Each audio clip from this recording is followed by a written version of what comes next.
नमस्कार, मैं हूं आपके साथ सोनिया चौहान। अपना उत्तर प्रदेश में आप सभी का स्वागत है। रुक करते हैं खबरों की ओर।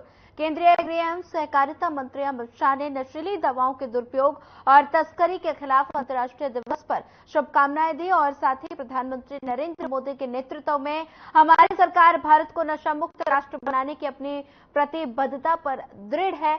मोदी सरकार ने ड्रग्स के खिलाफ लड़ाई में बॉटम टू टॉप और टॉप टू बॉटम अप्रोच के साथ बेहतर समन्वय अपनाया है और नशीले पदार्थों के खिलाफ जीरो टॉलरेंस की नीति के तहत कार्य करते हुए नशे के समूल नाश के लिए हमारी सरकार संकल्पित है। देशवासियों से ये अनुरोध करता हूं कि नशीले पदार्थों के खिलाफ सरकार की इस लड़ाई में आप अपना महत्वपूर्ण योगदान दें।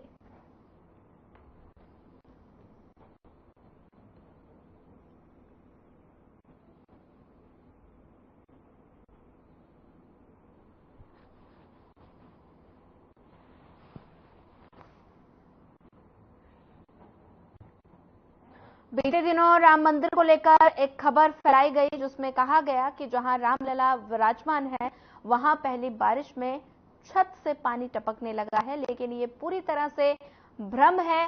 छत से पानी टपकने का तथ्य सामने आया है जिसमें बताया जा रहा है कि गर्भगृह में जहां भगवान रामलला विराजमान है वहां एक भी बूंद पानी छत से नहीं टपका और ना ही कहीं से पानी गर्भगृह में प्रवेश हुआ है। गर्भगृह में आगे पूर्व दिशा में मंडप है जहां गूढ़ मंडप कहा जाता है। वहां मंदिर के द्वितीय तल की छत का कार्य पूरा होने के बाद गुम्मट जुड़ेगा और साथ ही मंडप की छत बंद हो जाएगी। इस मंडप का क्षेत्र 35 फीट व्यास का है जिसको अस्थायी रूप से प्रथम तल पर ही ढककर दर्शन कराए जा रहे हैं और साथ ही द्वितीय तल पर पिलर निर्माण कार्य चल रहा है। रंग मंडप और गूढ़ मंडप के बीच दोनों तरफ ऊपरी तलों पर जाने की सीढ़ियां हैं और जिनकी छत भी द्वितीय तल की छत के ऊपर जाकर ढकेगी वे कार्य की प्रगति पर हैं। सामान्यतः पत्थरों से बनने वाले मंदिर में बिजली के कंड्यूट और जंक्शन बॉक्स का कार्य पत्थर की छत के ऊपर होता है और कंड्यूट को छत में छेद करके नीचे उतारा जाता है जिसमें मंदिर के भूतल के छत की लाइटिंग होती है। ये कंड्यूट और जंक्शन बॉक्स ऊपर के फ्लोरिंग के दौरान वाटर टाइट करके सतह में छिपाई जाती है क्योंकि प्रथम तल पर बिजली वाटर प्रूफिंग और फ्लोरिंग का कार्य भी प्रगति पर है आती है। सभी जंक्शन बॉक्सेस में पानी घुस गया है और पानी कंड्यूट में सहारे भूतल पर गिरा और ऊपर देखने पर यह लग रहा है कि छत से पानी टपक रहा है जबकि पानी कंड्यूट पाइप के सहारे भूतल पर निकल रहा था। अभी कार्य जारी है इसलिए ऐसा हो रहा है। जब कार्य पूरा हो जाएगा तब ये दिक्कत नहीं होगी।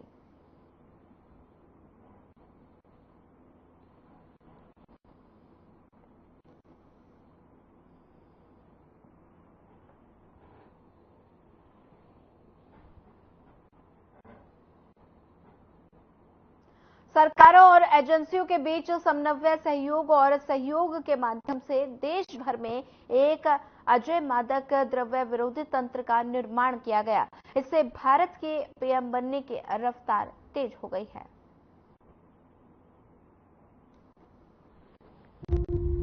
नशे की लत से सिर्फ तन, मन और धन की ही हानि नहीं होती बल्कि इसका असर परिवार, समाज और देश पर भी होता है। नशे के व्यापार से होने वाली काली कमाई से देश विरोधी ताकतें और मजबूत होती है। कि नारकोटिक्स ट्रेड को एंटी सोशल एलिमेंट्स,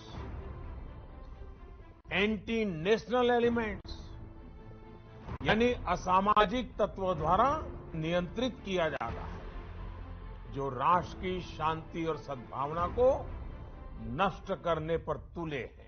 नशे के चंगुल में फंसे युवाओं को निकालने के लिए प्रधानमंत्री नरेंद्र मोदी ने नशा मुक्त भारत का आह्वान किया है। इस आह्वान को संकल्प बनाते हुए गृह मंत्री अमित शाह ने नशे के खिलाफ जीरो टॉलरेंस की नीति पर चलते हुए त्रिसूत्रीय रणनीति से नशे के कारोबार पर नकेल कसने की दिशा में काम शुरू किया और अनेक कदम उठाए, जैसे कि एनकॉड का गठन करना, एनसीबी को राष्ट्रीय स्तर पर नोडल एजेंसी बनाना, जेसीसी का गठन, दोहरे उपयोग वाली दवाओं के दुरुपयोग को रोकने के लिए स्थायी इंटर मिनिस्टेरियल कमेटी एकीकृत डेटाबेस निदान, ड्रग्स ट्रैफिकिंग के ट्रेंड एनालिसिस एवं डेटाबेस मैनेजमेंट के लिए SIMS ई पोर्टल, राष्ट्रीय नारकोटिक्स K9 पुल की स्थापना, ईडी और अन्य खुफिया एजेंसियों द्वारा विश्लेषण व संपत्ति जब्ती इत्यादि। जो ड्रग के कारोबारी है, जो व्यापारी है, इसके सामने रूथलेस अप्रोच के साथ कड़ी से कड़ी कार्रवाई करते हुए हमने नहीं रुकना चाहिए। अगर ये करते हैं तभी जाकर इस लड़ाई को गति मिलेगी और लोग इस लड़ाई में आने से पहले अपने आप को 1000 बार सोचेंगे। वर्ष 2006 से 2013 और 2014 से जून 2023 के बीच नारकोटिक अपराधियों की गिरफ्तारियों में 321%, कुल दर्ज मामलों में 199% और ड्रग सीजर में 2 गुने से भी ज्यादा की बढ़ोतरी हुई है। इसी नीति के तहत दूरस्थ पहाड़ी क्षेत्रों में अफीम और गांजे की अवैध खेती पर रोकथाम के लिए ड्रोन, सैटेलाइट और अन्य आधुनिक तकनीकों का इस्तेमाल कर एरिया मैपिंग के निर्देश दिए गए हैं। अवैध खेती की पहचान के लिए NCB विसाग M की सहायता से वेब पोर्टल और मोबाइल ऐप भी विकसित कर रहा है। वर्ष 2020 से 2023 के बीच NCB व अन्य एजेंसियों ने 35,592 एकड़ अफीम और 82,691 एकड़ गांजे की खेती को नष्ट किया है। पकड़े गए ड्रग्स का दोबारा उपयोग में आना भी एक बड़ी समस्या थी। इसका समाधान करते हुए गृह मंत्री अमित शाह ने इन मादक पदार्थों को नष्ट करने के लिए एक विशेष अभियान शुरू किया। इस अभियान के तहत आजादी की 75वीं वर्षगांठ के उपलक्ष्य पर 75 दिनों के दौरान 75,000 किलो मादक पदार्थों को नष्ट करने का लक्ष्य को सफलतापूर्वक पूरा किया गया। इतना ही नहीं, लक्ष्य से आगे बढ़ते हुए 12,512 करोड़ रुपए के 12,19,399 किलो जब्त ड्रग्स को नष्ट किया जा चुका है। गृह मंत्री अमित शाह की उपस्थिति में विभिन्न कार्यक्रमों के दौरान देश भर में जब्त ड्रग्स को नष्ट किया गया।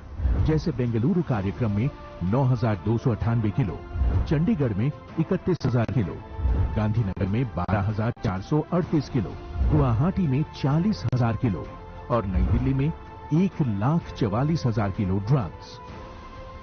ये गृह मंत्री अमित शाह के कुशल, समर्पित और दूरदर्शी नेतृत्व का ही परिणाम है कि नया भारत नशीले पदार्थ और उनके कारोबारियों को धरपकड़ और पकड़े गए ड्रग्स को नष्ट करने के नए रिकॉर्ड व कीर्तिमान बना रहा है।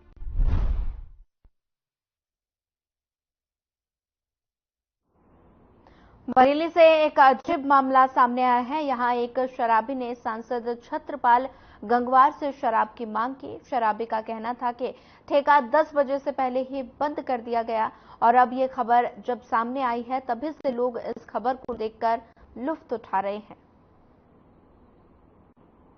हेलो। हाँ सर जी, नमस्कार। नमस्ते। अरे छत्रपाल जी बोल रहे हैं? बोल रहा हूँ। मैं सरपिला गंगवार बोल रहा हूँ। जी सरपिला जी, प्रणाम। तो भट्टी 10 बजे से पहले बंद हो गई। हाँ? 10 बजे से पहले बंद हो गई। 10 बजे से पहले क्या बंद हुई? भट्टी। काय की भट्टी? शराब की। तो इसके कार्य करते हैं घर को। मैं समझा नहीं आपकी बात। मैं ये कहूँ 10 बजे से पहले भट्टी बंद हो गई। अच्छा, फिर? तो बंद हो गई, शराब देनी थी। शराब की जरूरत थी? और जरूरत तो ये आपको शराब की जरूरत हुई? हाँ जो तो है ये। तो मैं भिजवाता हूँ दिल्ली से। अभी दिल्ली से भिजवा हुए? और कहाँ, यहाँ कहाँ मिलेगी? भोजपुर। मैं जब दिल्ली में बैठा हूँ तो दिल्ली से ही भिजवाऊंगा, और कहाँ से भिजवाऊंगा? चलो कोई बात नहीं, दिल्ली बैठे आप, कोई बात नहीं। भोजपुर में कहाँ के रहने वाले हो सरपिला जी? भोजपुरा जी। भोजपुरा कहाँ? भोजपुरा में कहाँ के? भोजपुरा गाँव में पीपलसाना। पीपलसाना गाँव के हो? नंबर आप सेव कर लो हमारा, कभी जरूर बजा दो। क्यों कर लें? दारू का इंतजाम करवाने के लिए? नहीं आप दारू तुम अभी मुझे पहचान नहीं पाए हो? अच्छा है? तुम अभी मुझे पहचाने नहीं हो?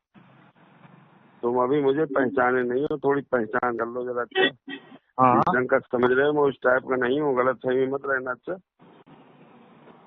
इस टाइप का समझ रहे हो, मुझसे दारू का इंतजाम करवा रहे हो, जरा दारू जरा भट्टी खुलवाओ, मैंने तो जरा गलतफहमी निकाल देना, गलतफहमी। अच्छा, हाँ, कंप्लेन करनी थी 10 बजे पहले बंद हुई। दारू तुमने दारू छोड़ो, मैंने जरा कितनों के घर तक छुड़वा दी। अच्छा, तुम दारू की बात मुझसे कर रहे हो। 10 बजे पहले बंद ना हो। तुम अभी मुझे पहचाने नहीं हो, जरा पहचान जाओ तब फिर बात करना। अच्छा, ठीक। लखनऊ में इको टूरिज्म पर संवाद कार्यक्रम का आयोजन किया गया, जिसमें सीएम योगी आदित्यनाथ ने भी शिरकत की।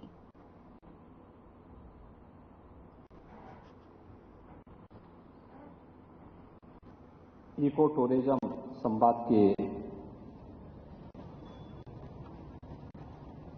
एक दिवसीय इस संवाद कार्यक्रम में समापन कार्यक्रम में उपस्थित प्रदेश सरकार में मेरे मंत्रिमंडल के सहयोगी, प्रदेश के पर्यटन एवं संस्कृति मंत्री श्री जयवीर सिंह जी, प्रदेश के वन, पर्यावरण एवं जलवायु परिवर्तन मंत्री डॉक्टर अरुण कुमार जी, राज्य मंत्री श्री केपी मलिक जी, प्रदेश के मुख्य सचिव श्री दुर्गा शंकर मिश्र जी, अपर मुख्य सचिव पर्यावरण, वन एवं जलवायु परिवर्तन श्री मनोज सिंह जी, प्रमुख सचिव पर्यटन एवं संस्कृति श्री मुकेश कुमार मिश्राम जी, प्रधान मुख्य वन संरक्षक एवं विभागाध्यक्ष उत्तर प्रदेश श्री सुधीर कुमार शर्मा जी, इको टूरिज्म संवाद कार्यक्रम में उपस्थित इको टूरिज्म के क्षेत्र के हमारे सभी विशेषज्ञगण, पर्यावरणविद, टूर ऑपरेटर्स और अन्य सभी उपस्थित महानुभाव, देश के हृदय स्थल के रूप में माने जाने वाले उत्तर प्रदेश में इको टूरिज्म डेवलपमेंट बोर्ड के गठन और आज उसका लोगो भी आप सबके सामने यहां पर समर्पित हुआ है। मैं सबसे पहले इस संवाद कार्यक्रम में आप सब ने उपस्थित होकर के उत्तर प्रदेश के अंदर पर्यटन या इको पर्यटन के क्षेत्र में क्या संभावनाएं हैं, इन सभी संभावनाओं को ध्यान में रख करके आज इस संवाद कार्यक्रम में आप सहभागी बने हैं। मैं आप सबका प्रदेश की राजधानी में प्रदेशवासियों की ओर से हृदय से आप सबका मैं अभिनंदन करता हूं। उत्तर प्रदेश में हमारा जो नवगठित इको टूरिज्म डेवलपमेंट बोर्ड है, यह एक कदम और आगे चढ़ा है। अब इसने अपना लोगो जारी किया है। पिछले एक वर्ष के अंदर क्या कुछ गतिविधियां इनके माध्यम से प्रारंभ हुई है और उत्तर प्रदेश के अंदर पर्यटन क्षेत्र में क्या क्या संभावनाएं हैं, इसकी एक छोटी सी एग्जीबिशन आपने इको टूरिज्म से संबंधित बाहर भी देखी होगी। हम सब जानते हैं देश की सबसे बड़ी आबादी का राज्य उत्तर प्रदेश है, देश का हृदय स्थल भी है। यहां पर पर्यटन की जो संभावनाएं हैं वह गत वर्ष उत्तर प्रदेश में आए हुए 48 करोड़ पर्यटकों की संख्या हम सबका ध्यान इस ओर आकर्षित करती है। यानी उत्तर प्रदेश की आबादी की लगभग दुगनी संख्या उत्तर प्रदेश में पर्यटन की दृष्टि आई थी। लेकिन इसमें ज्यादातर जो टूरिस्ट था, ज्यादातर जो पर्यटक था, वह स्पिरिचुअल टूरिज्म की दृष्टि उत्तर प्रदेश में आया था। काशी में संख्या 2023 में 10 करोड़ से अधिक थी। मथुरा वृंदावन में गत वर्ष यह संख्या 7.5 करोड़ से अधिक थी। अयोध्या में गत वर्ष ये संख्या 5 करोड़ से अधिक थी। और आप जानते हैं कि अयोध्या में प्रभु राम के 500 वर्षों के बाद अपनी जन्मभूमि पर विराजमान होने के कारण अब वहां पर इसकी संख्या और कई गुना बढ़ गई है। यानी एवरेज 1.5 से 2 लाख पर्यटक प्रतिदिन अयोध्या आ रहे हैं, अयोध्या धाम में आ रहे हैं। अगर आप देखेंगे संख्या काफी इसमें बढ़ोतरी होनी है। ऐसे ही प्रदेश के अंदर अलग अलग ऐसे बहुत सारे साइट हैं जहां पर लोग जाते हैं। लखनऊ के बगल में नैमिषारण्य है, चित्रकूट है, सुखतीर्थ है, विंध्यवासिनी धाम है, मां पाटेश्वरी धाम है, मां शाकंभरी धाम सहारनपुर है, या बौद्ध तीर्थ स्थल चाहे वह कपिलवस्तु हो, चाहे वह सारनाथ हो, कुशीनगर हो, श्रावस्ती हो, संकिसा हो, या जैन तीर्थ स्थलों के लिए या सूफी परंपरा से जुड़े हुए स्थलों के लिए, यानी अनेक संभावनाएं स्पिरिचुअल टूरिज्म की पहले से यहां मौजूद है। और ये संभावना बताती है कि अगर स्पिरिचुअल टूरिज्म के लिए यहां पर स्पेस है, इसका मतलब मानव सृष्टि और जीव सृष्टि का एक उद्गम स्थल है। और उसका सबसे बड़ा प्रमाण अगर देखना है तो सोनभद्र में फासिल पार्क को एक बार आप जाकर के देखिए। यानी उसकी जो उम्र है उतनी ही है जितनी जीव सृष्टि की है। लगभग 150 करोड़ वर्ष पूर्व के वे सब फासिल वहां पाए जाते हैं। ऐसे अनेक स्थल आपको मिलेंगे, अनेक प्राकृतिक सरोवर मिलेंगे, ताल मिलेंगे। 15,000 वर्ग किलोमीटर का क्षेत्रफल तो हमारे पास केवल वन संपदा है। अच्छे पौराणिक काल के, ऐतिहासिक काल के वन उत्तर प्रदेश में मौजूद हैं। और मैं जब देखता हूं, मुझे उत्तर प्रदेश की तराई क्षेत्र में जब जाने का अवसर प्राप्त होता है, एक बात मन में जरूर आती है कि उत्तर प्रदेश के अंदर वन भारत और नेपाल सीमा में सुरक्षित हैं। बहराइच, श्रावस्ती में, बहराइच में, बलरामपुर में, लखीमपुर खीरी में, पीलीभीत में। लेकिन जब उस पार हम जाते हैं नेपाल की तरफ तो वहां एकदम वन पूरी तरह समाप्त हो चुके हैं। और इसीलिए चाहे वह चूका हो, चाहे वह दुधवा हो, चाहे वह पीलीभीत टाइगर रिजर्व हो, और अब तो हम लोग चित्रकूट में भी और बिजनौर के अमानगढ़ में भी टाइगर रिजर्व के कार्यक्रम को आगे बढ़ाने का कार्य कर रहे हैं। तेजी के साथ इसको भी आगे बढ़ा रहे हैं। अनेक संभावनाएं इस क्षेत्र में उत्तर प्रदेश के अंदर पहले से मौजूद है, हम सब जानते हैं। यानी अगर स्पिरिचुअल टूरिज्म का स्थान है तो अवश्य ही हेरिटेज टूरिज्म का भी और इको टूरिज्म का भी स्पेस वहां उतनी ही संभावनाएं उसके पास मौजूद हैं। और उन्हीं संभावनाओं को देश और दुनिया के सामने लाने के लिए लोगों का इसके प्रति आकर्षण बढ़े, मनोरंजन भी हो, ज्ञानवर्धन भी हो, अतीत और इतिहास के साथ जोड़ने का अवसर भी प्राप्त हो, और भावी चेतावनी के प्रति हम सब जागरूक भी हो सकें। इस दृष्टि से उत्तर प्रदेश ने अपना eco tourism board, development board का गठन किया है। इको टूरिज्म डेवलपमेंट बोर्ड के पीछे का उद्देश्य ही यही है।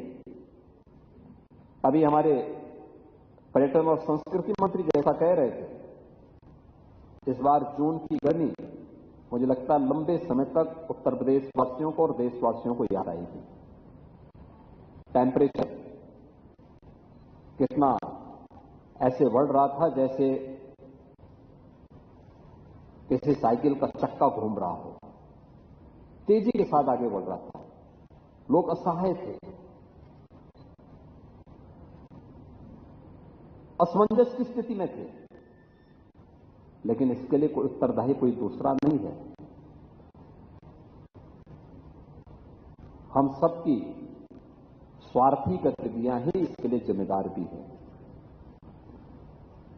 अपने स्वयं के स्वार्थ के लिए प्रकृति का दोहन करने की हमारी जो प्रवृत्ति है, इसने इस प्रकार की स्थिति हम सबके सामने पैदा की। अनेक नदियों के जल सूख गए, स्रोत सूख गए, सूखी पड़ी हुई थी।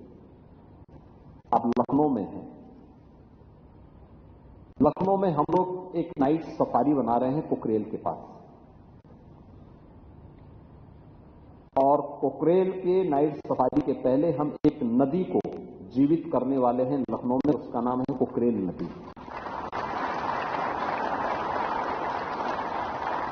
कभी पोखरेल नदी थी जो गोमती की सहायक नदी थी, आदि गंगा, गोमती को आदि गंगा भी कहते हैं। पीलीभीत से निकल करके और वाराणसी में ये मां गंगा के साथ इसका मिलन होता है। लेकिन गोमती की सहायक नदी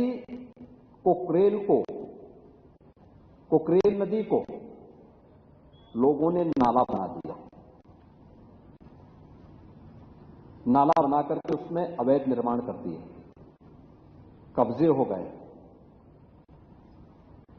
और कब्जा इतना बढ़ा, इतना बढ़ा, इतना बढ़ा, पिछले 4 दशक में इतना बढ़ गया कि अब वह स्वयं ही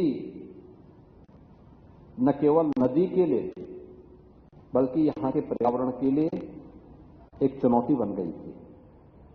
और फिर 1 वर्ष पहले हम लोगों ने इस लड़ाई को प्रारंभ किया। नहीं, पोखरेल को नाला नहीं, उसको फिर से नदी बनाना है, और नदी बनाने के लिए उस लड़ाई को यहां से लेकर के सुप्रीम कोर्ट तक हम लड़े। और मुझे प्रसन्नता है 8000 से अधिक ऐसे जितने इलीगल स्ट्रक्चर थे उन सबको हम लोगों ने उसके पेट से अब तक निकाल करके बाहर फेंका है, उसको हटाया है।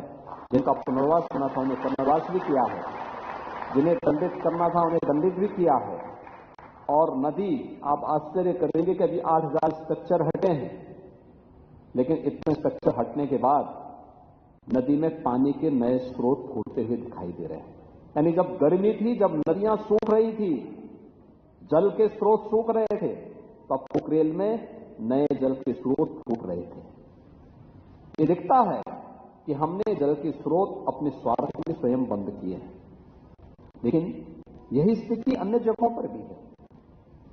हमने कभी भी उस दिशा में प्रयास नहीं किया है, और इको टूरिज्म डेवलपमेंट बोर्ड इस बात के लिए हमें आगाह कर रहा है कि ज्ञानवर्धन के लिए भी, मनोरंजन के लिए भी हम अपनी प्रकृति के इस उपहार का उपयोग करें, लेकिन इसके साथ साथ आने वाली पीढ़ी को एक लंबे समय तक ये उपहार इसी रूप में मनोरंजन और ज्ञानवर्धन के रूप में प्राप्त होता रहे। इसलिए इसके संरक्षण की जिम्मेदारी भी हमारे ऊपर होनी चाहिए, हर पीढ़ी को अपने ऊपर लेनी पड़ेगी।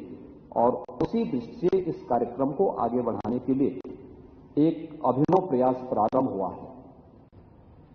एक साथ जब आप चाहते हैं, एक कोई टूरिस्ट आता है तो अपने साथ एक व्यक्ति के लिए नहीं, अनेक लोगों के लिए वह रोजगार का सृजन भी करता है।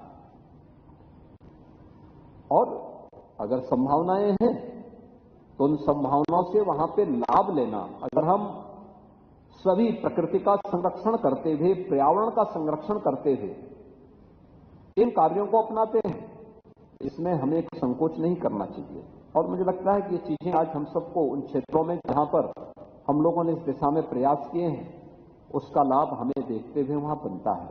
और मुझे प्रसन्नता है इको टूरिज्म के क्षेत्र में अलग अलग क्षेत्रों में लोगों ने अलग अलग कार्य प्रारंभ किए, अनेक साइट हुई हैं।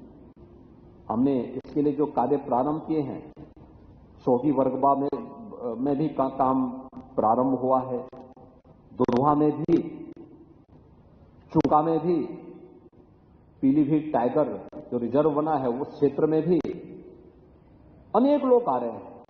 लोगों को वहां देखने का अवसर प्राप्त हो रहा है। लोगों को अभी ये चीजें उन लोगों के मन में आती है कि वाह, ये वास्तविक है, वहां पर कुछ भी आर्टिफिशियल नहीं है। एक वास्तविक जिंदगी में उन्हें प्रकृति को देखने का अवसर प्राप्त हो रहा है।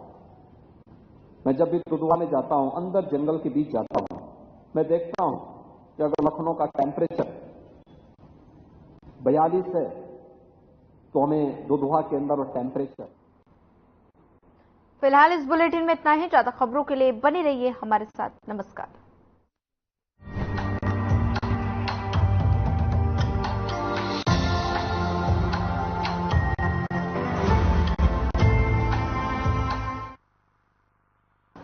This channel is Shri Brij Mohan